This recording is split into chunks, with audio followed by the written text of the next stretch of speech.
So as you can see, stress has really negative effects on the body across the board.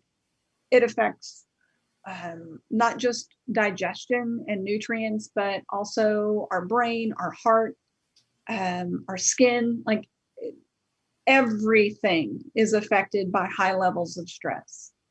And I know you did not come here just to talk about the negatives and the downfalls, but you came for solutions.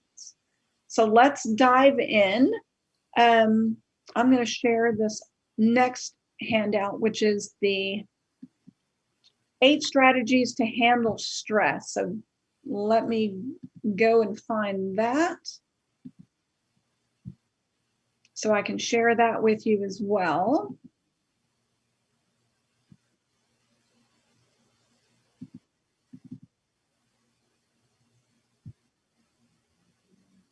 And I'm going to blow this up also.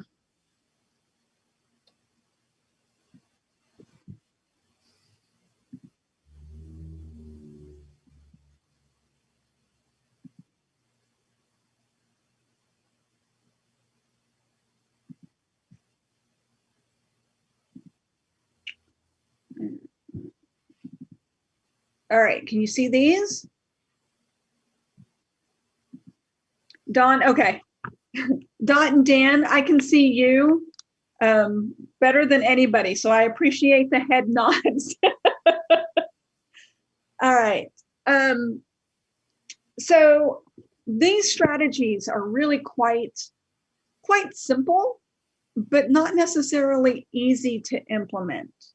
And the number one strategy is to create and maintain a self-care routine.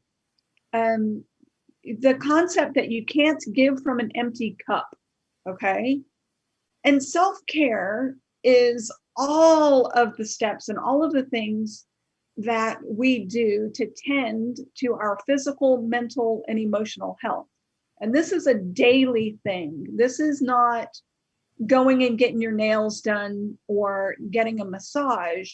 This is things like on a daily basis that we can do to improve our health and our mental well-being. It could be, and a lot of the strategies on this handout can be considered self-care.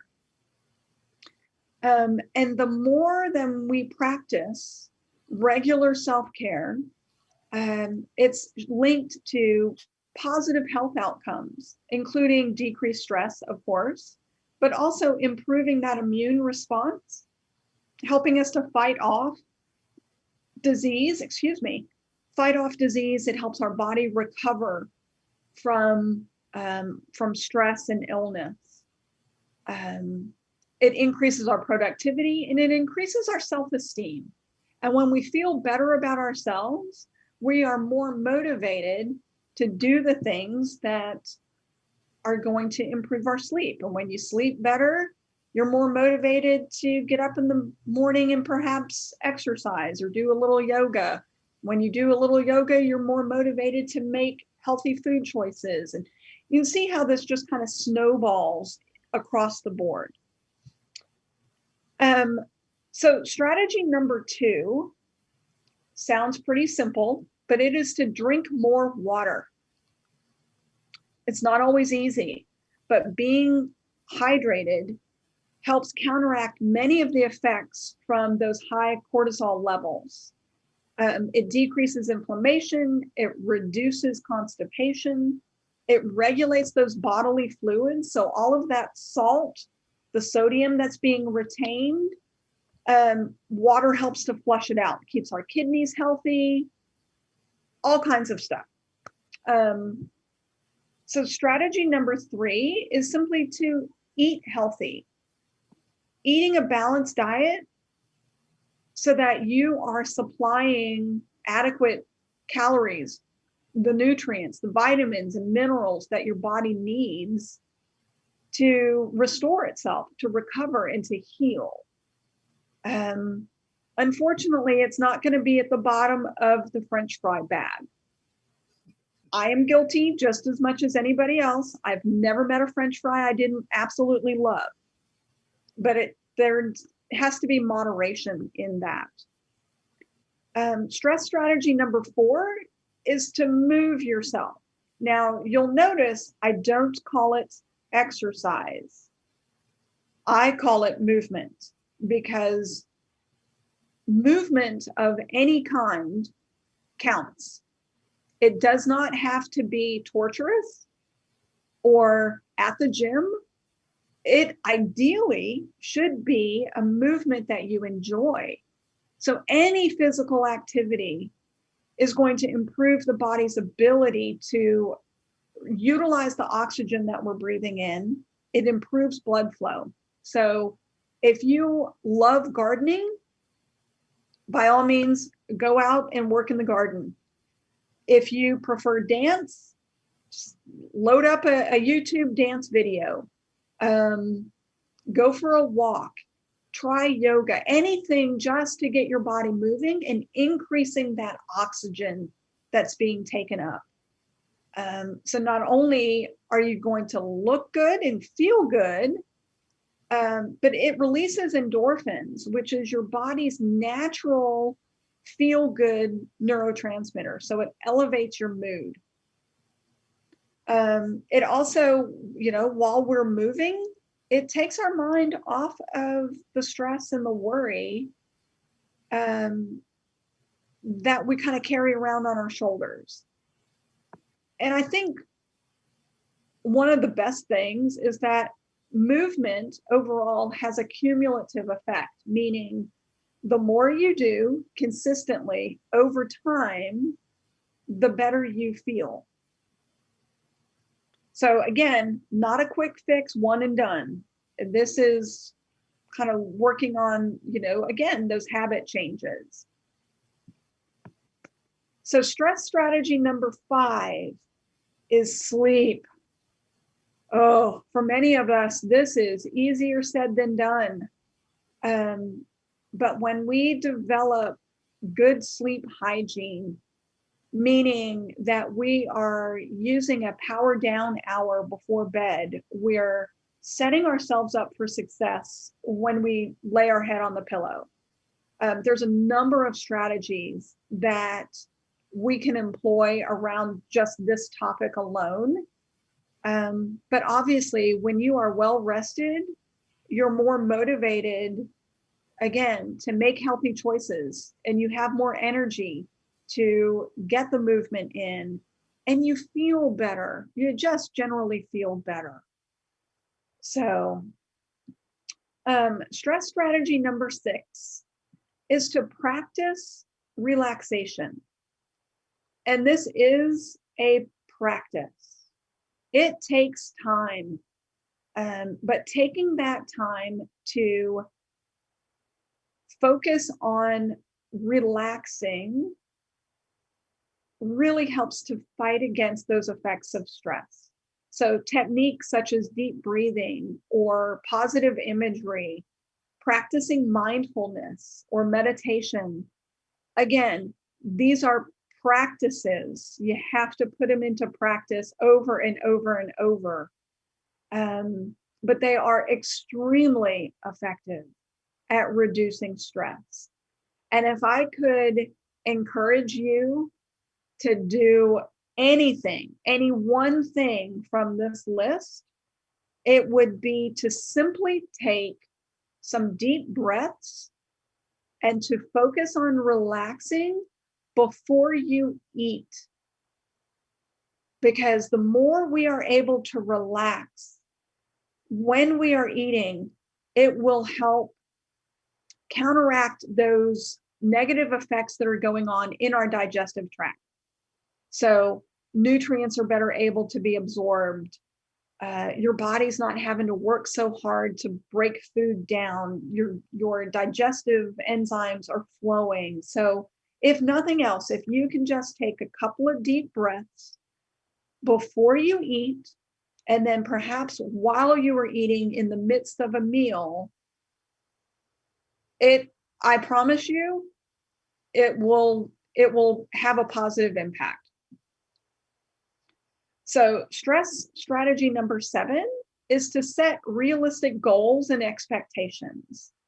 And Bill kind of touched on this a little bit in his intro, but to recognize that it is not possible to give 100% effort 100% of the time to 100% of the activities you have going on, that is not realistic. Nor is it realistic to expect to be successful at everything all at once.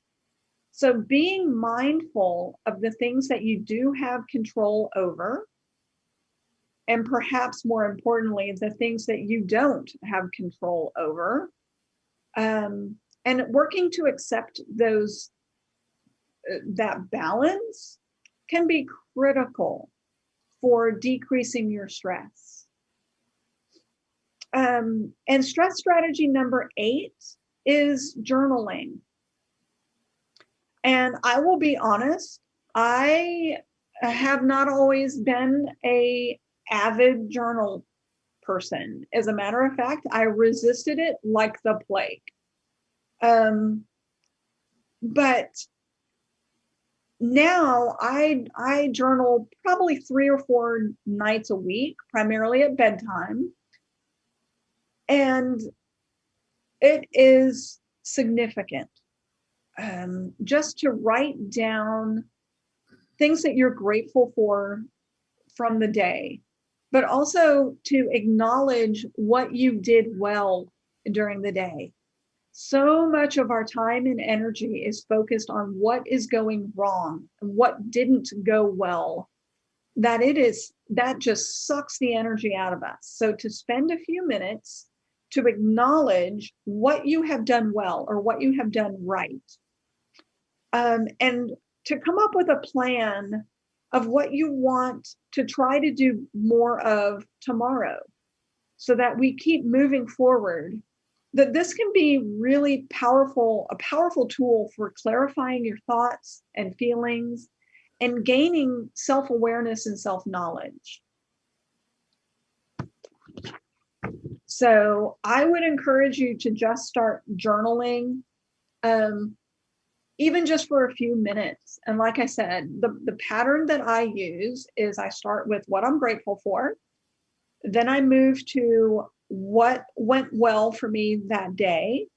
And then what I'd like to try to do perhaps more of, or I hesitate to use the term better, but what I'd like to attract more of the next day can really help keep you focused in the moment, so that we don't get too carried away with anxiety about the future. So I'm going to stop sharing my screen there.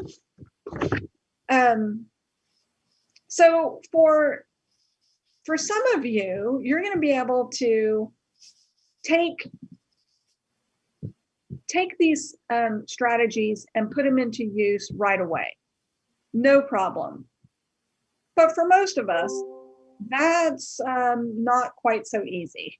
So as I promised at the beginning, I'd like to share with you how you can take this a little deeper and a little further if you want to. And that is, the main thing is I've really left out 3 key ingredients that brings this all together. And those 3 ingredients, without them, we tend to stay in the same patterns and repeat the same old behaviors that have kept us stuck and have gotten us here in the first place. So those 3 key ingredients that bring it all together are the right system, the right support, and the right accountability. Because some of us will do really well for a little while when we have a new, renewed commitment to follow through, or we learn new information. We're excited to put it into practice. And we might take, consistent action for a week or 2, and we convince ourselves that this time it's really going to be different. But inevitably, our motivation fizzles and we fall back off track. So the truth is, most of us can probably think of 2, maybe 3 things that we could do that would improve our health, as well as 2 or 3 things that we could perhaps stop doing that would improve our health. So information alone is almost worthless, to be honest. We all have that information. And this is precisely where coaching comes into play and is the most effective. It is in that gap between knowing what to do and being able to follow through with actually doing it. So I would like to invite you to a free 45-minute Envision Your Health discovery session. And this is a private consultation where we look at your individual situation, what your specific stressors are, and what is keeping you stuck in that stress cycle. We also develop a plan of action so that you can experience the peace that you want. And I'd like to invite you to open up to the possibility that your life really can be different, that you can have hope and peace, that there is still the opportunity for you to get really curious about how much happiness and joy you can have. And what makes my program unique is that we focus on what you get to have and not what you don't. Because suffering there's no healing that happens in suffering. It just doesn't make sense. So if you are ready for the accountability, the system, and the support that is going to make this work like nothing else you've ever tried, then I invite you to a free Envision Your Health discovery session. If you invest that 45 minutes of your time, we will create a sense of clarity about the health that you want and that peace that perhaps is lacking. And we will determine the number one thing stopping you. And that's going to be different for each one of you. So finding that number one thing that stops you from having the health that you want and identifying the most powerful actions that will move you towards that healthier body and a healthier mindset to be able to handle stress. And by the end of your discovery session, you will have the excitement of knowing exactly what to do next to create the health and the peace that you really want. So for those of you that are ready to take the plunge and book your Envision Your Health discovery session, there's a couple of ways to do it. First, you can just pull out your phone and send me a text message. My phone number is listed at the bottom of your handouts, but just in case, I will give it to you again. That is 540-809-9009. And I can put that in the chat, I do believe. So you can send me a text message. You can also send me an email if you prefer email. I'll put that in here as well. And that is Tracy at DominionWellnessCoaching.com. Either of those will let me know that you're ready to take the next step and put these strategies to work for you. So with that, I thank you so much again for letting me be here. And does anyone have questions?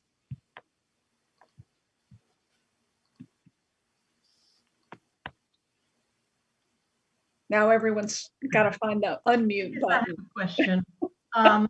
I wondered about people who have some underlying mental health issue like depression or bipolar or anything like that. Is that something that you would say, well, you need a different kind of approach, or would you consider someone like that? It's I absolutely would consider it. It really depends on where somebody is in that mental health journey, is what I call it. And it might be, I'm, as a matter of fact, I'm working with a client right now that is in the midst of treatment for anxiety. So she's working with her primary care doctor, she's working with her psychiatrist, her counselor, and with me. And we all play a role in helping to navigate that arena. And where I come in as a health or a wellness coach is I really help her focus on the vision that she has for her future. And I work on manifesting that. Like, what does she want her future to look like? Whereas the doctor is working on her medications, the psychiatrist is working specifically on the mental health medications. Her counselor is helping her resolve some past issues. So like I said, we all have a role. And in that 45-minute consultation, there is some rapport that is built, and it becomes really clear in that session whether or not the client is ready to do this kind of work, and if we're a good fit. And if we're not a good fit, I am not offended. If somebody says it's not for me right now, or if I feel like the potential client really needs to do more work with those other professionals first and then incorporate life coaching. But there is space for life coaching for people with anxiety, depression, bipolar. Absolutely. It can be very, very effective. Got another question for you, Tracy. Yes. When people come to you, what is their major complaint? What is their major reason for coming to you? Everybody is different. Everybody is different.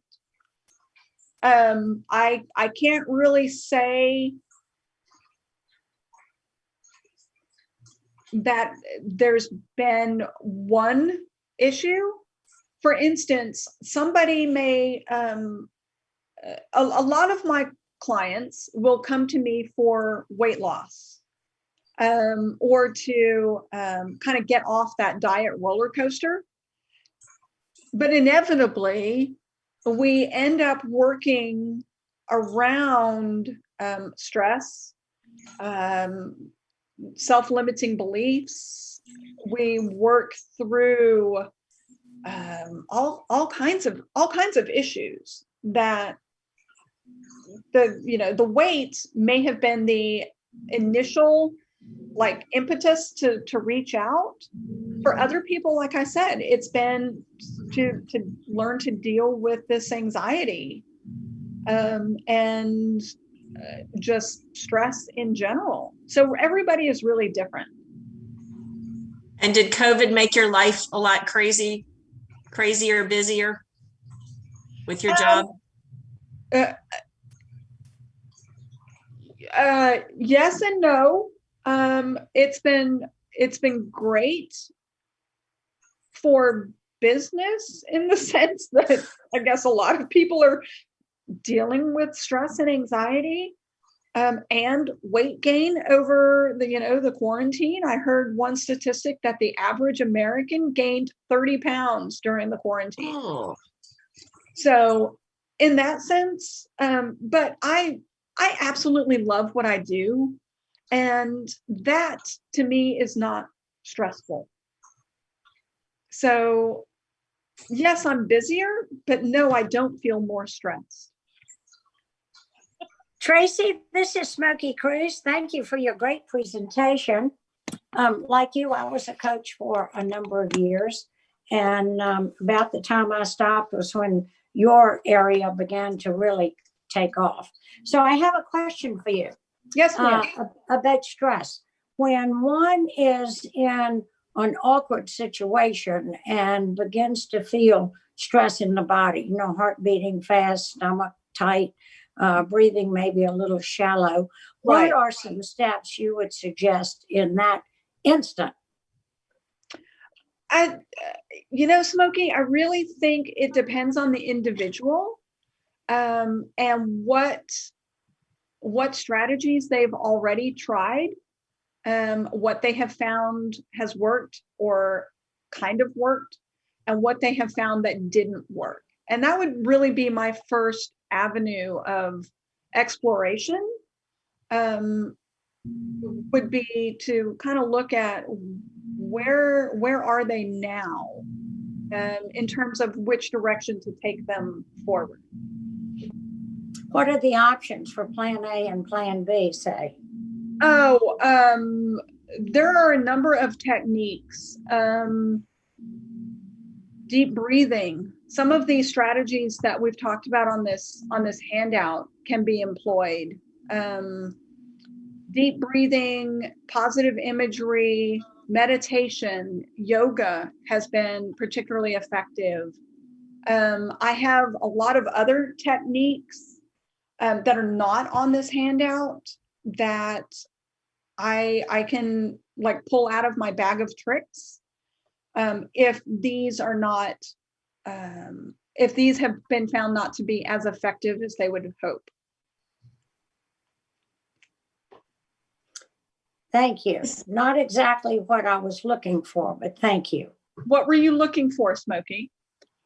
Well, I was thinking about specific instances where there is some tension in a conversation, and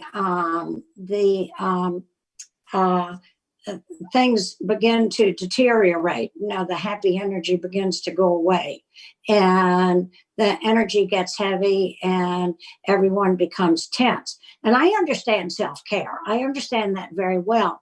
But at that moment, it's not appropriate for me to assume a yoga position. So I was thinking that there might be something that could be done, and I understand deep breathing.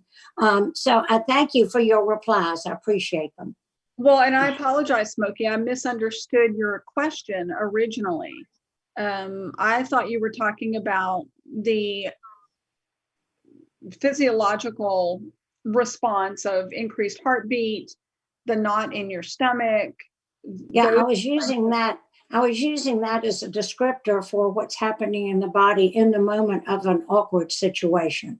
Okay. But so I'm sorry I was not more clear in my question and my message to you, because I know in coaching, clarity is extraordinarily important. Yes. And in those moments when there is a shift in the energy between me and a client, I have a lot of kind of tricks up my sleeve, where I think the first step is to acknowledge it and to really pay attention to what has come up in the client that is bringing this response, and to just to notice it and to try to open up space to allow the client to feel whatever it is they're feeling in a supported, loving, and encouraging way, without them having to withdraw from themselves or from the session or something like that. So okay, thank you. Did that answer your question? Thank you very much. Appreciate it. Tracy. Yes. This is Colette. Now, Hi, Colette. I'm going to take you up on your session. Okay. But I'm ADHD. I found out I was ADHD at 47. So Oh. it's been a thing all my life. But now at least I can say, oh, that was an ADD moment. So, but it's very hard thing. It's a very hard thing to have. People don't understand that have never gone through it. And I wanted to know, have you worked with people that are all over the place all the time? Yes. As a matter of fact, No. one of my best friends was diagnosed with ADD. I don't know if she has the hyperactivity component of it, but certainly the attention deficit as an adult. And she also has a lot of anxiety as well. So, yes. Okay. I just wanted to know because it's a weird thing. It's a different beast. People don't understand. Yeah. Yeah. Thank you. You're welcome. Tracy, during the time of COVID, did you do any virtual sessions with people? Almost all of my sessions are virtual. And still are. And still are. Yes. Yes. Because I can. Are they telephone only or Zoom or? I prefer Zoom or messenger video of some sort. I prefer some kind of video component because there is so much that can be inferred a lot of times incorrectly just from voice. So body language is important. Like Smokey was talking about, there are times during a session when the energy shifts and I'm much more able to recognize those shifts when there is a video component. So it offers a lot more feedback. Are you doing in person at all, Tracy? I have, and I can if they're local. I have one client now that I go to her home, and we work in person. So yes, and that's one of the things I love about coaching is that it's very flexible and it really can be tailored to whatever works best for us as, you know, in that partnership. For me, it was really life-changing. And so I'm so grateful that I was able to secure Tracy as a coach because my entire life is different. My outlook is different. My stress levels are different. My diet's different. My sleeping habits are different. My exercise habits are different. And my whole mindset in general is different and a whole lot more positive than before I started working with Tracy. So how long before you see changes, Tracy or Bill? Well, I was a hard case, so I had to sign up for a couple sets of sessions. But I would say 6 or 7. I started understanding what she was saying and started to really implement it after the 5th or 6th session. You know, some of these things seem so easy, you know, when somebody speaks to you about them, but seem so difficult when I have to rely on my own mind racing. And so, like Tracy said, it's not a one and done. It was a long process of hard work and discipline and commitment. And honestly, Bill put in the work. So I think it really depends on the individual and how quickly they start to see results is how quickly they start to make those changes. The commitment, yeah, to make a commitment. It takes a level of commitment. Absolutely. And you have to, you know, I think you have to be sick and tired of being sick and tired to get to that point where you're ready to try something perhaps that you've never tried before. I really appreciate the opportunity to just be here with you today. And if I can help any of you, just please give me a call, shoot me a text, send me an email. I'm happy to help any way I can.